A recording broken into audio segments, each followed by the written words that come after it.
Welcome back to the deep dive. We are opening up a file today that, I'll be honest with you, kind of messed with my head a little bit while I was reading through the research. Oh, yeah. It's one of those topics that doesn't just give you, a fun fact to share at a dinner party. It fundamentally changes how you look at every single decision you make. I know exactly what you're talking about. We are digging into the concept of framing. It is a heavy one. Yeah. And a pervasive one. It's absolutely everywhere once you start looking for it. It is. And we're not just talking about, like, spinning a story like a PR agent or a politician trying to save face. No, this goes much deeper. We are looking at deep behavioral economics and psychology, specifically the work of giants like Daniel Kahneman, Amos Tversky, Thomas Schelling. I mean, we're talking about the actual architecture of how we think. That's right. And if I had to, define the mission for this deep dive, it's to dismantle this comfortable idea that we are rational, consistent, logical beings. Right. The idea that we see the world as it is. Exactly. The research shows, and pretty brutally I might add, that the reality we think we're reacting to is often just a ghost.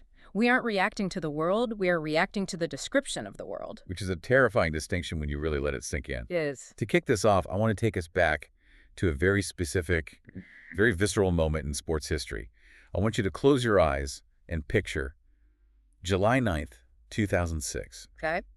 the World Cup final in Berlin. Italy versus France, an absolute class. That was so intense. You had legends on the field, Buffon, Pirlo, Henry, and, of course, Zinedine Zidane. Right, the tragic hero. The match goes to penalties. Italy scores the final kick.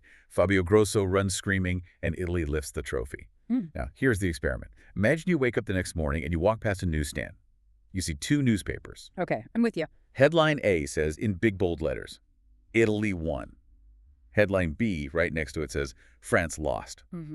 Now, let me ask you, and I'm asking you and the listener right now, do those two sentences mean the same thing? It feels like a trick question. It absolutely is. Because if you ask a logician, or what behavioral economists like to call an econ, this mythical, perfectly rational being who only lives in textbooks. Right, the Vulcans of the world. Exactly. To an econ, then yes, they mean exactly the same thing. They are truth-conditional equivalents. The state of the world in which Italy wins is the exact same state of the world in which France loses. You can't have one without the other. You can't. They're interchangeable. Right, that's the logical equivalence. Mathematically, A equals B. But we aren't econs, are we? Not even close. We're humans. Yeah. And for a human, Italy won, and France lost land in completely different parts of the brain. Precisely. And this is the difference between logical meaning and what Kahneman calls associative meaning. See, language isn't just a code for facts, it's a trigger mechanism for a whole network of neural associations. Okay, so break that down. Italy won. What is that trigger? When you read Italy won, your associative machinery, your system one, your gut instinct, it immediately pulls up the victory file. You see the blue jerseys, the gold trophy, the confetti, the joy. It is a positive frame. But when I hear France lost, the association shifts entirely. Your brain doesn't think about Italy's skill. It pulls up the failure file. And for that specific match, what is the very first image that pops into your head when you think about France losing? Oh, it's instantaneous. It's Zidane, the headbutt, Marco Materazzi on the ground, the red card, the walk of shame past the trophy. Exactly. France lost triggers the memory of the collapse, the drama, the exit. So while the logical reality is identical, the score was the score, the psychological reality is totally distinct. This is the core of framing. Wow. Your preferences, your emotional reactions, and as we'll see later, even your moral values are not bound to reality itself. They are bound to the frame used to describe it. That is the phrase that stuck with me from the notes. We aren't reality bound, we are frame bound.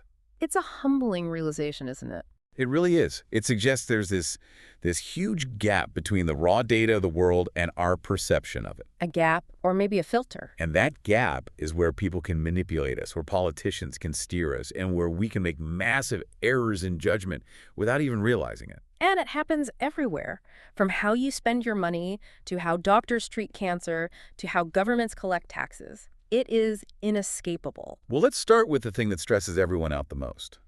Money. A wallet. This is where I feel like I get tricked constantly. You and everyone else. Financial framing is usually where this concept is most tangible. It's where, the rubber meets the road. So let's look at a classic gamble scenario that Kahneman and Tversky proposed. I want to play a game with you. Okay. I'm going to offer you a gamble. You have a 10% chance to win $95 and a 90% chance to lose $5. How does that sit with you? If I'm being honest, it feels annoying. Annoying. Why annoying? Yeah. I mean, a 90% chance I lose $5. I know it's small money, but the idea of reaching into my pocket and just handing you a $5 bill for nothing, my gut says, no thanks. It feels bad. Right. It feels icky. It's a loser bet. Yeah. Your brain just focuses on that 90% chance of loss. Now, let me rephrase the offer. Okay. Would you pay $5 for a lottery ticket that gives you a 10% chance to win $100 and a 90% chance to win nothing? Oh, absolutely. Yeah. I'd buy that in a heartbeat. $5 for a shot at 100. That's just a scratch-off ticket. That's fun. It's an opportunity. Okay, but stop and do the math with me. Be the econ for a sec. Okay, let's break it down. In the first scenario, the gamble. If I lose, which is most likely, I'm out $5. Right. If I win, I get $95. So my two outcomes are -5 or plus 95. Correct. In the second scenario, the lottery, I pay $5 for the ticket. That $5 is gone immediately. It's a cost. Yeah. If I lose, I've lost that $5. If I win, I get 100. But wait, I paid $5 to get in, so my net profit is $95. It is the exact same financial proposition. Whoa. The inflows and outflows are identical. That is so weird. When I say it out loud, I see it. But my brain is still screaming that the lottery is a good deal and the gamble is a bad deal. Why is that? Why is the wiring so different? It comes down to how we categorize the money. In that first frame, the $5 is labeled as a loss, and humans have a property called loss aversion. Well, I've heard of this. Losses loom larger than gains, usually about twice as large psychologically. Losing $5 stings in a way that gaining $5 doesn't feel good. But in the lottery, that $5 is still gone. In the lottery frame, the $5 isn't a loss, it's a cost. It's the price of admission. We pay costs every day. You pay for coffee, you pay for parking, you pay for a movie. A cost doesn't trigger that same neural alarm bell that a loss does. So it's just a different mental bucket.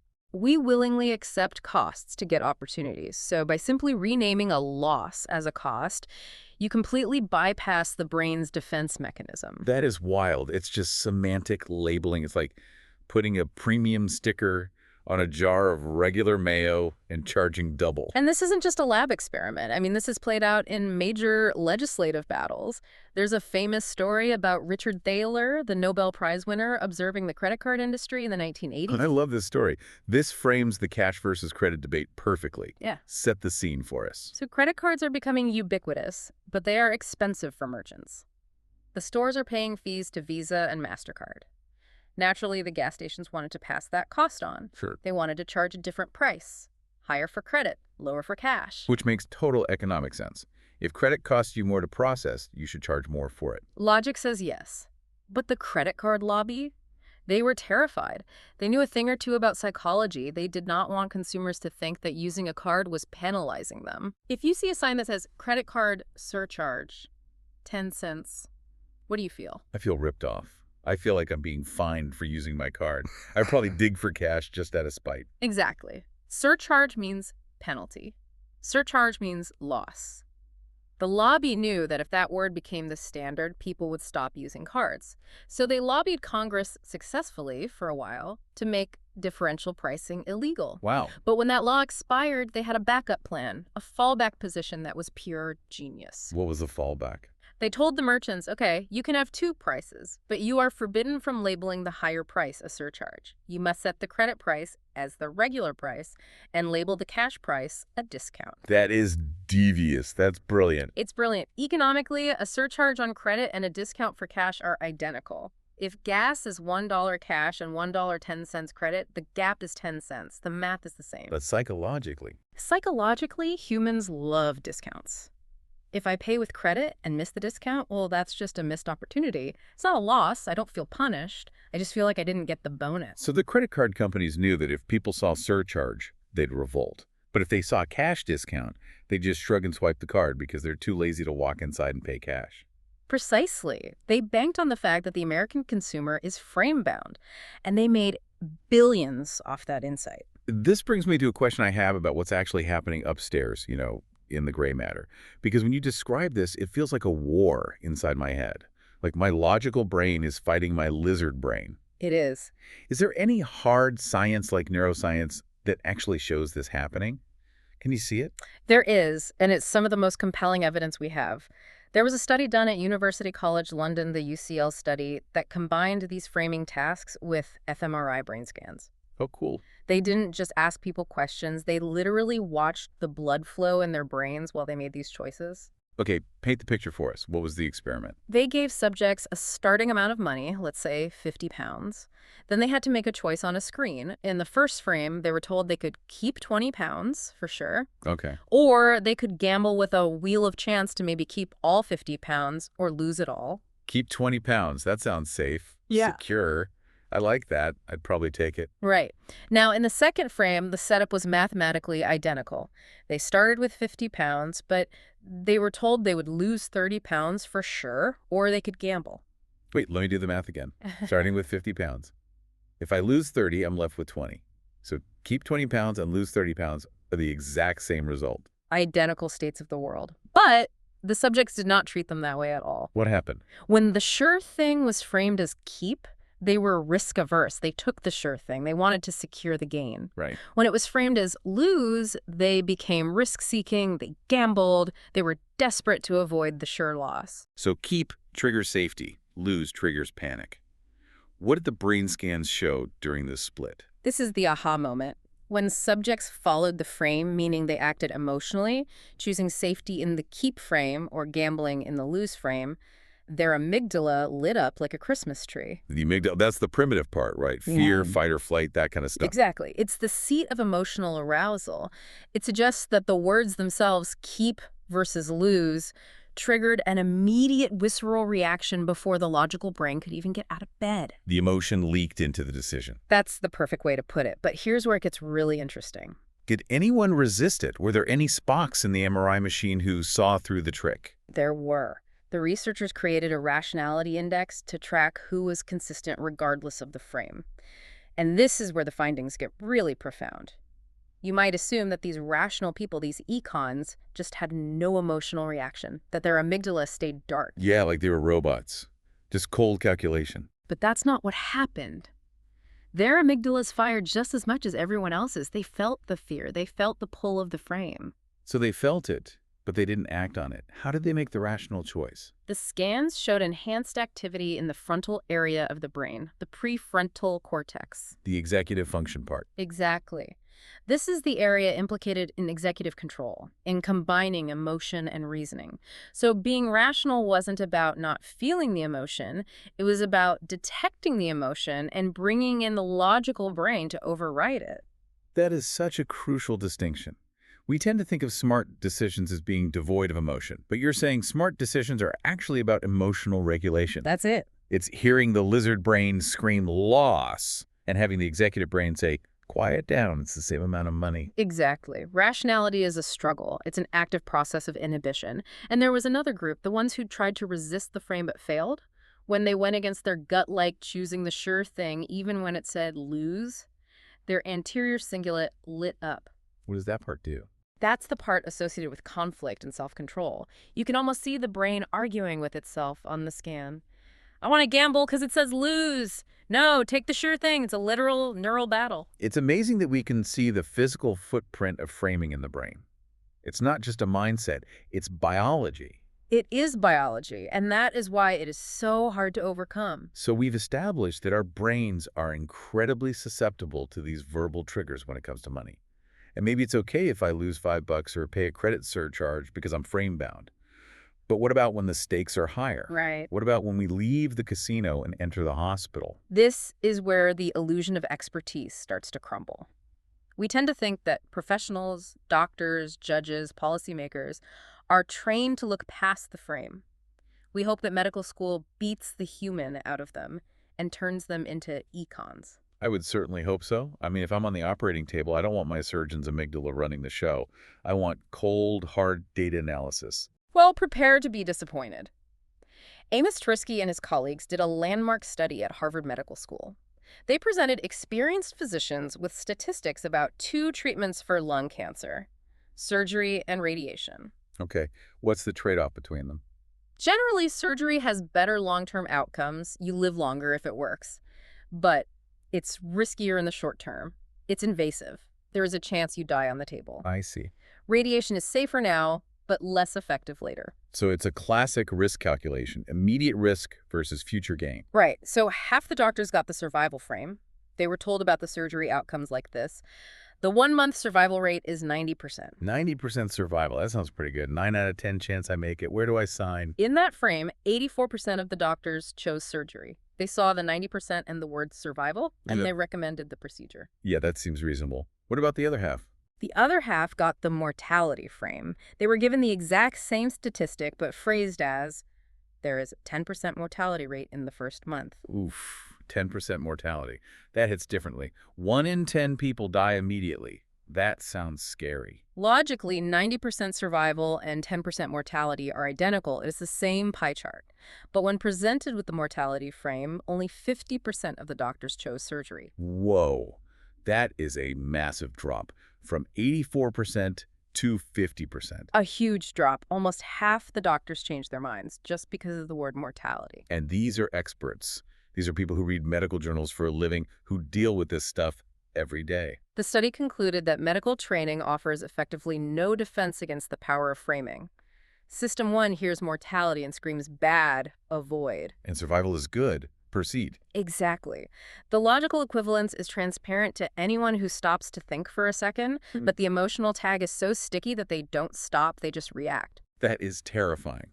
It means my odds of getting a life-saving surgery could depend on how the pamphlet is written or how the doctor phrases the stats to themselves that morning. It does, and it gets even more profound and honestly more philosophically disturbing when we look at the Asian disease problem. Ah, yes. This is probably the most famous experiment in the entire field of framing. Set the stage for us. This is the one that really exposes our moral inconsistencies, isn't it? It is. So imagine the U.S. is preparing for an outbreak of an unusual Asian disease, which is expected to kill 600 people. You have to choose between 2 programs to fight it. Okay, I'm the policymaker. Give me the options. In the first version, let's call it the Lives Saved Frame Program, A saves 200 people for sure. Okay, sure thing. Program B has a 1/3 chance of saving everyone, all 600, but a 2/3 chance of saving no one. Okay, so 200 saved for sure. Or a gamble. If I gamble and lose, everyone dies. That feels reckless. I'd probably take the sure 200. You lock in the win. And you are with the vast majority. Most people in this frame are risk-averse. They choose Program A. They want to secure the saved lives. Make friends. Now look at the second version, the lives lost frame. Same disease, same 600 people at risk. Go on. Program A prime results in 400 people dying, for sure. Okay. Program B prime offers a 1/3 chance that nobody dies and a 2/3 chance that 600 people die. Wait. Let me pause you. If there are 600 people Yeah. and 200 are saved, that means 400 die. So Program A and Program A prime are the exact same outcome. Exactly. And Program B is the same as Program B prime. They are logically identical. But in this second version, when you read 400 people will die for sure, what does your gut say? It says that's unacceptable. I can't sign a paper that condemns 400 people to death. That feels awful. I have to try to save them. I have to take the gamble. Precisely. In the lives lost frame, people become risk-seeking. They gamble to avoid the sure loss. So, simply by changing the description from lives saved to lives lost, you flip the majority preference from risk-averse to risk-seeking. It's the mirror image of the money experiment. When things are framed as gains, we lock it in. When they're framed as losses, we roll the dice. Yes. And Tversky presented this to a group of public health professionals, the people who actually decide on vaccines and massive health programs. He split the room. Half got one frame, half got the other. Did the experts see through it? They were just as susceptible as everyone else. The experts were swayed by the frame. But here is the part that really lingers with me. What's that? When Tversky brought the 2 groups together and pointed out the inconsistency, when he showed them that they had contradicted themselves, he described the reaction as an embarrassed silence. I can imagine. What do you even say to that? Oops. There's nothing to say. You've been caught being irrational. And this leads to a deep insight about human nature. We like to think we have moral intuitions about reality, that we care about saving lives. Right. We think our morals are solid. But this experiment proves we don't have moral intuitions about the reality of the situation. We only have moral intuitions about the description of the situation. That That hurts my brain a little. We don't care about the 200 lives. We care about the sentence, 200 lives will be saved. Yes. Our moral compass is magnetic. It gets pulled by the specific words saved or died, rather than pointing true north towards the actual outcome. This idea that our morals are frame-bound, it actually leads us perfectly into our next segment. Because if you think the disease problem is tricky, wait until you hear about the tax puzzle. This one broke me. Ah, yes, Thomas Schelling's example. This is a logic trap that you cannot escape. Okay, listener, I want you to play along with this one. Don't just listen passively. Try to answer these questions honestly from your gut. So, question 1. Consider the tax code. We typically give a tax exemption, a deduction, for families with children. The question is, should the child exemption be larger for the rich than for the poor? Okay. Meaning, should a rich person get a bigger tax cut for having a kid than a poor person does? My gut reaction, and I think everyone listening, is no way. That sounds completely unfair. Why should the rich get more benefit? If anything, the poor need the break more. It should be the other way around. Okay, keep that answer in mind. No, the rich shouldn't get a larger exemption. Now, let's look at it a different way. Imagine the tax code is set up differently. Okay. Instead of giving a break for having kids, we assume everyone has kids, and we charge a surcharge for being childless. Okay, so the default is having a family, and if you don't have kids, you pay extra. A bit strange, but I'll go with it. Right. So, question 2. Should the childless poor pay as large a surcharge as the childless rich? Well, no, of course not. That sounds harsh. If you're poor and childless, you shouldn't be penalized as heavily as a rich person who is childless. The rich can afford the surcharge. The poor can't. So let's review. In the first case, you want the poor to be treated at least as well as the rich, meaning an equal or larger exemption. Yes. And in the second case, you want the poor to pay a smaller surcharge than the rich. Yes. That feels morally consistent. I'm protecting the poor in both scenarios. I'm being a good, progressive human. Here is the trap. Mathematically, you cannot hold both of those beliefs. They are contradictory. Wait, what? Why not? They feel right. Because an exemption and a surcharge are just two ways of describing the same gap in tax paid. Let's say the tax difference between a family with kids and a family without kids is $500. Okay, $500. You can describe that as the family with kids gets a $500 exemption. Or you can describe that as the family without kids pays a $500 surcharge. It is the same pile of money. It's just where you place the 0 point, the default. Okay, I'm following. It's the same difference. So if you want the poor to have the same exemption as the rich, say $500 for both, then logically, the difference in tax paid between a poor family with kids and a poor family without kids is $500. Right. Which means the surcharge for the childless poor must also be $500, the same as for the rich. Oh, I see it now. If the gap is 500, it's 500 regardless of what you call it. Exactly. And if you say the surcharge should be lower for the poor, then the exemption for the poor must be lower than for the rich. You literally cannot reject both proposals logically. But our moral intuition screams no to both of them. That is maddening. My brain wants to reject both. Yeah. I want to say, don't give the rich more money Yeah. and don't charge the poor more money. But the math says I have to pick one. And that is the Schelling point. Yeah. We have strong feelings about the words surcharge and exemption. Surcharge sounds like a punishment. Don't punish the poor. Exemption sounds like a gift. Don't give more to the rich. So system one just fires off these simple rules. And because the frame changes, the rule leads to contradictory answers for the same underlying problem. So we have no compelling moral intuition to solve the actual problem, which is just filling in numbers in a tax matrix. Precisely. We are swayed by the reference point. Is the default childless? Then kids are a bonus. Is the default 2 kids? Then childless is a penalty. We don't know how to solve the problem without the frame. It really makes you wonder how many political arguments are just people screaming about different frames of the exact same math. I would venture to say most of them. So we've seen how frames mess with our money, our health, and our morals. But I want to talk about something a bit more practical. Are there good frames and bad frames? Or is it all just a mess? Can we use this to actually make better choices? We can. There are definitely frames that lead to better decisions, decisions that align more with our long-term goals. And this brings us to the concept of mental accounting. I love this concept. It explains so much about my own bad spending habits. Let's look at the theater ticket example. This is a classic. Host. Imagine you are going to a play. You bought 2 tickets for $80 each. So $160. Okay. You get to the theater, open your wallet, and realize the tickets are gone. You lost them. Oh, that's a nightmare. The panic pat down of the pockets. Yeah. I've been there. Do you buy 2 more tickets to see the play? You have the money, you have your credit card? Man. $160 down the drain. And now I have to spend another $160. That feels like I'm paying $320 for the show, I think. Yeah. I think I'd probably just go home. I'd be too annoyed. The night would be ruined. Most people agree with you. Now, case 2. You go to the theater, intending to buy the tickets at the door. You open your wallet and realize you lost $160 in cash somewhere on the street. That's also terrible. But you have a credit card. Do you still buy the tickets? I mean, yeah, I'm already there. Losing the cash sucks, but I still want to see the play. I just charge it and try to forget about the lost cash. Notice the contradiction. Yeah. In both cases, I am $160 poorer, and I have to pay another $160 to see the show. My net worth is identical.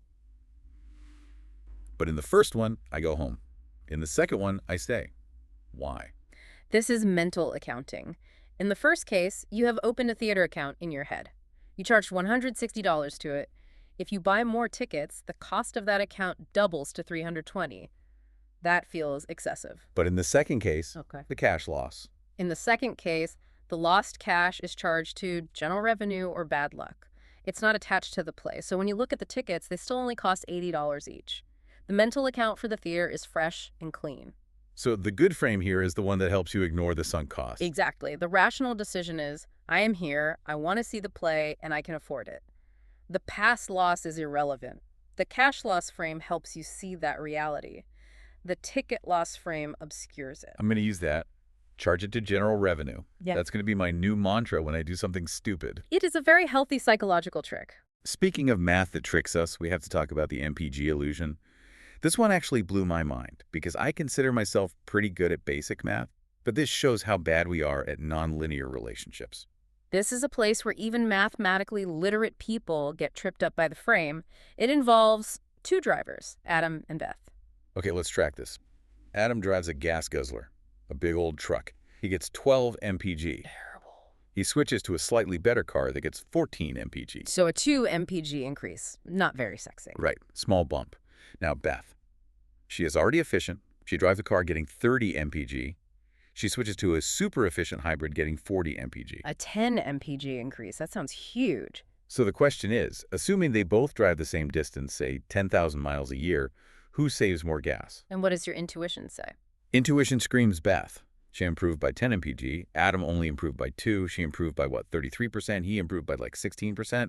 It feels like Beth is the environmental hero here. That is the MPG illusion. Because miles per gallon is a reciprocal function. It's not linear. The gains you get are not what they seem. As you get more efficient, the value of each extra mile per gallon decreases. Walk us through the actual numbers. Let's say they drive 10,000 miles. Okay. Adam was getting 12 mpg. To drive 10,000 miles, he used about 833 gallons. Right. When he switches to 14 mpg, he uses 714 gallons. 833 minus 714. That's a savings of 119 gallons. Okay. Correct. Now, Beth. At 30 mpg, she used 333 gallons. At 40 mpg, she uses 250 gallons. 333 minus 250 is 83 gallons. So Adam, with his tiny 2 mpg jump, saved 119 gallons. Beth, with her massive 10 mpg jump, saved only 83.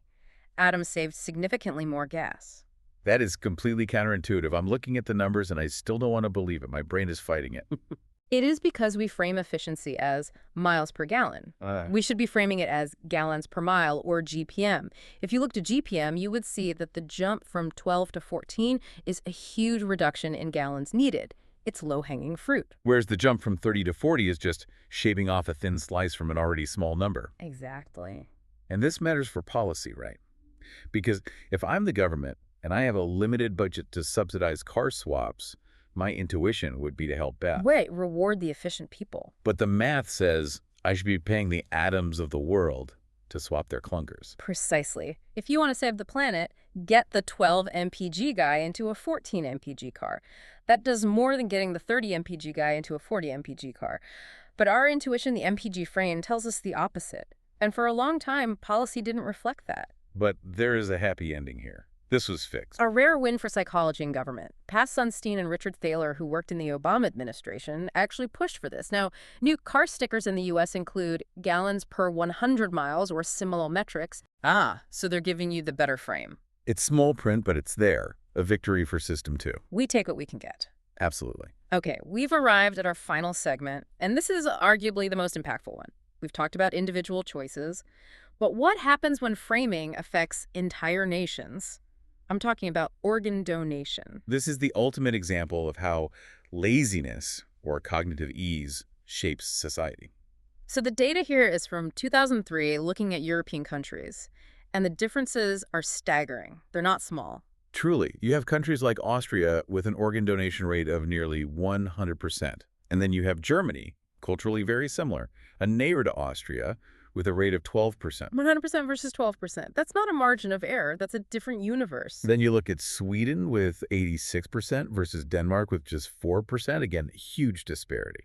So the natural assumption is culture, right? Maybe Austrians are just more altruistic, or maybe there's a religious difference, something deep about the people. That's what we want to believe. We want to attribute it to deep character traits.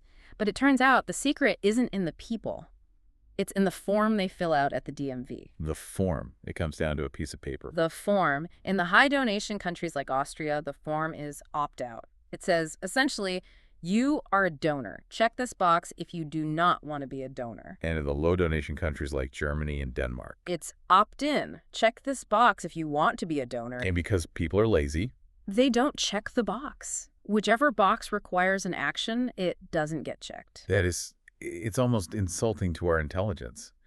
You're saying the reason 99% of Austrians donate and save lives is simply because they didn't bother to tick a box to stop it. Correct. And the reason 88% of Germans don't donate is because they didn't bother to tick the box to start it.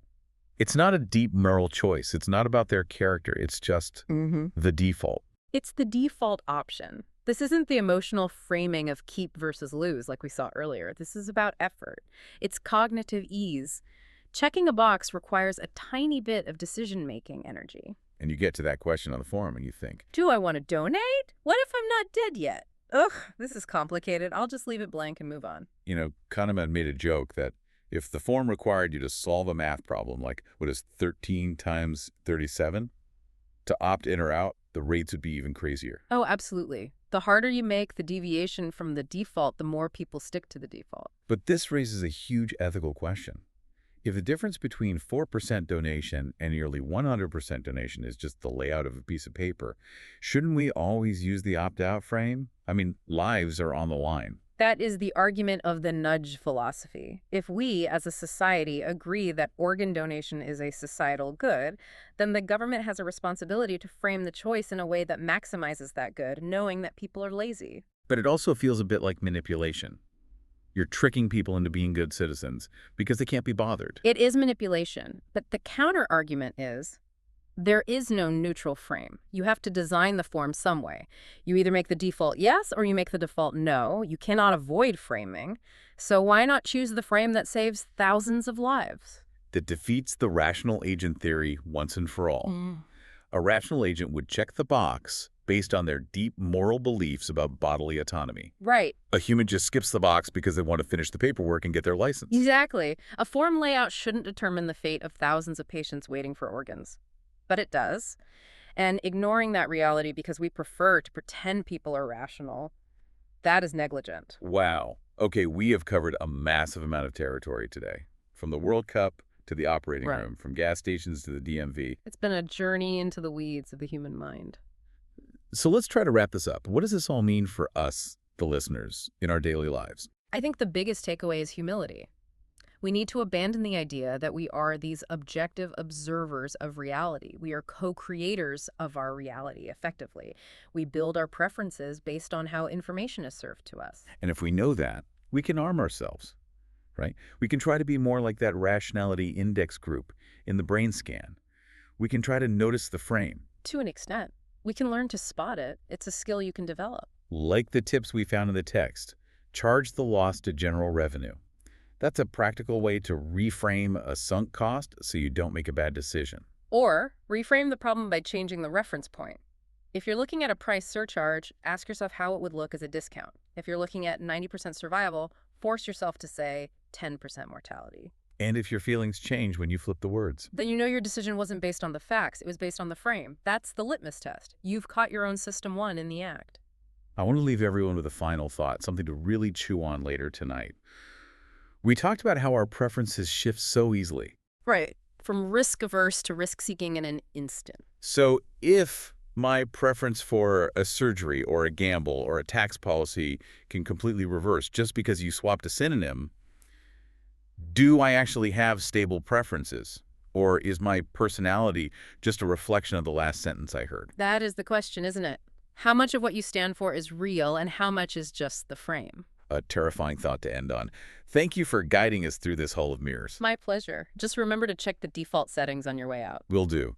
And thank you to you, the listener, for diving deep with us. We'll see you on the next one. Stay curious.